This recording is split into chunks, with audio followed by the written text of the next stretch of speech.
as constants are concerned, we have a universal constant of the speed of light, which is a cosmic speed limit. That is a constant. As far as life is concerned, one constant is change, and death is just part of the stream of change.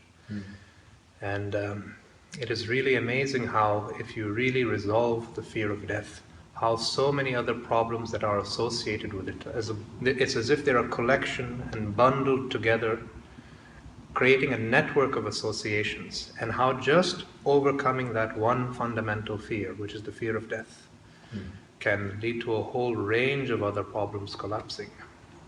It is really a very ancient problem, because what you're experiencing, the reaction that you experienced, is not just something that is limited to the experiences you've had in this life. Obviously, you've repressed the fear of death for a very long time, ever since you were born. This is not part of our social conditioning, that people's minds are trained to confront the reality of death. From almost all angles, all sides in the society, it is kept hidden in darkness.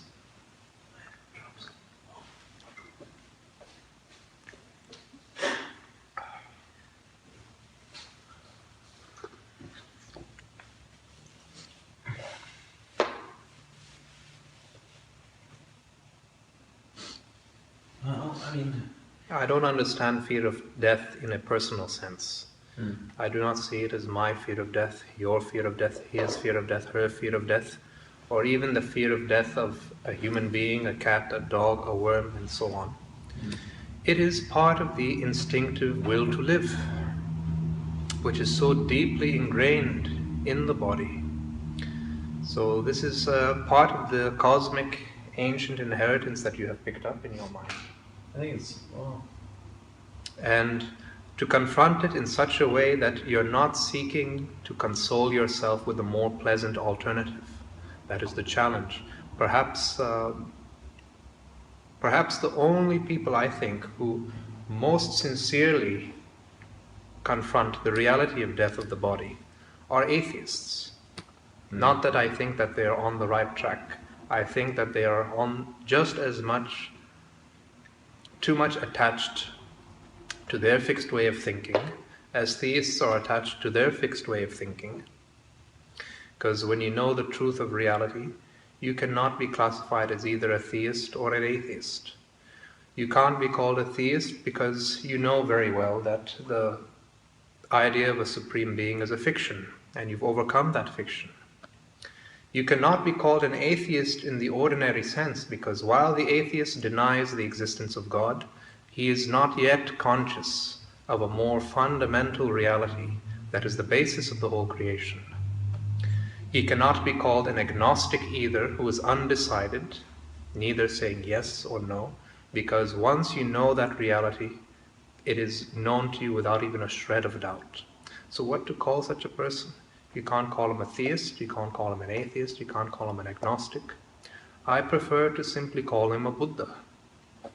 Buddha just simply means the awakened one who has realized not just his own fundamental nature, but the nature of the whole cosmos, of this one indivisible reality. Such a being can be called a Buddha.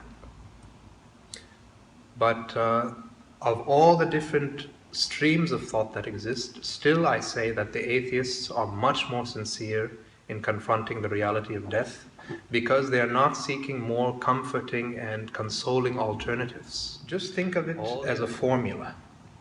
The greater the strength of the ego, the more profound your reaction when it comes to the fear of death. So that is one very strong indication. If you're reacting in such a way that it just simply terrifies you, that is a sign of just how strong the ego has been governing your mind. But I want you to know something. Whatever is capable of dying has always been false from the very beginning. When we talk about the truth of who you are, you see, this is one major misunderstanding. I'll give you a definition for the ego that I like to use, which I think can help clear up a lot of misunderstandings. Generally, because our mind and five senses are extroverted, outward oriented, you are most of the time much more conscious of the objects of experience. And what are the objects of your experience? Thought emerges in your experience and you're aware of the thought. That's the object of your experience.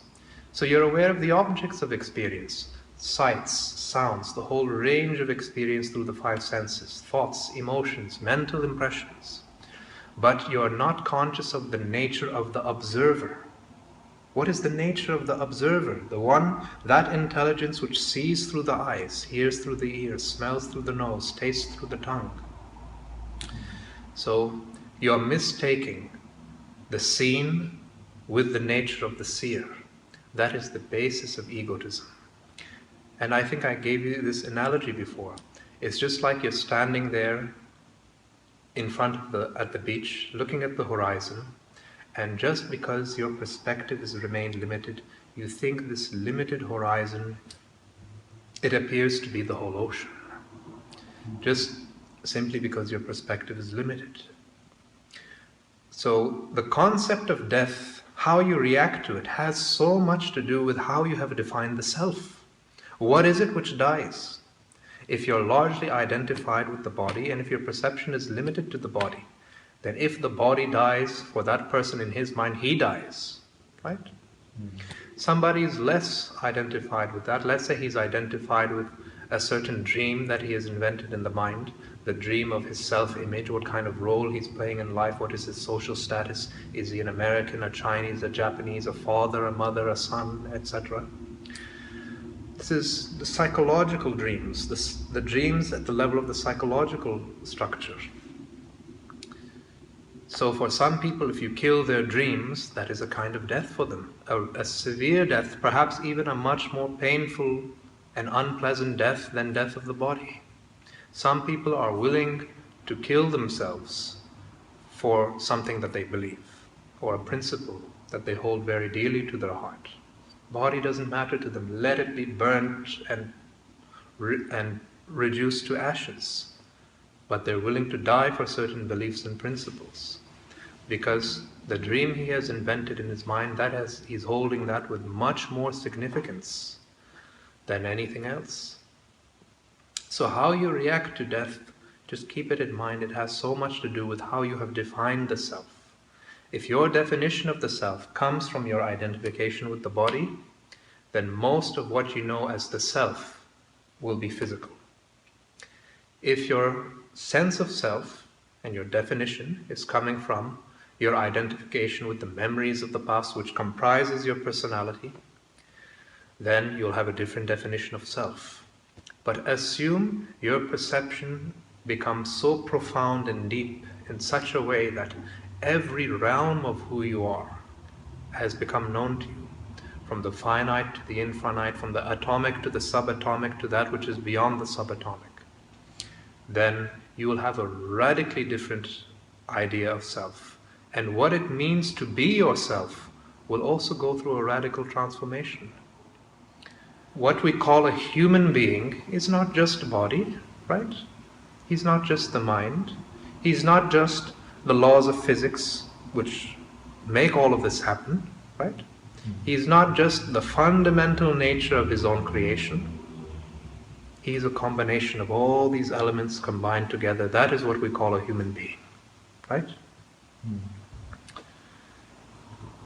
But I still insist that you're not a human being when it comes to knowing who you are. Do you get my meaning? Maybe this will clarify it. No, I understand. I'm thinking of the conversation I had with someone. And, yeah. I'll put it this way. So there was a sage, a very old, wise sage, living as a hermit, isolated from society. One man has come to him. He's growing old. And he's always been very confident in his mind about the existence of God and all sorts of philosophies that he's been carrying through his life. But now time has come for him to drop the body. That reality is approaching nearer and nearer. He cannot ignore this question that some doubt has arisen in his heart. Maybe, just assume, all these theories and beliefs that I've given such great importance, maybe they have no basis in reality. How do I know? I have to resolve this issue once and for all. So he goes and sees the sage. And he tells him very aggressively, "Tell me, I have very little time left. Tell me, what is the truth?" The sage quietly said, "May I know who you are?" Then the man said, "I'm very surprised. Don't you recognize me? My name is Gajapati." Then the sage said, "Okay, you say your name is Gajapati. That's just the name your parents have given to you. Still, I don't know who you are. Tell me who you are." He said, "Don't you know Gajapati, the prince of South India? Sorry, the king of South India. Don't you know me? I'm the king of South India." Then he said, "Yes, but that is just your status in the society. That is the role that you have chosen to play in this world.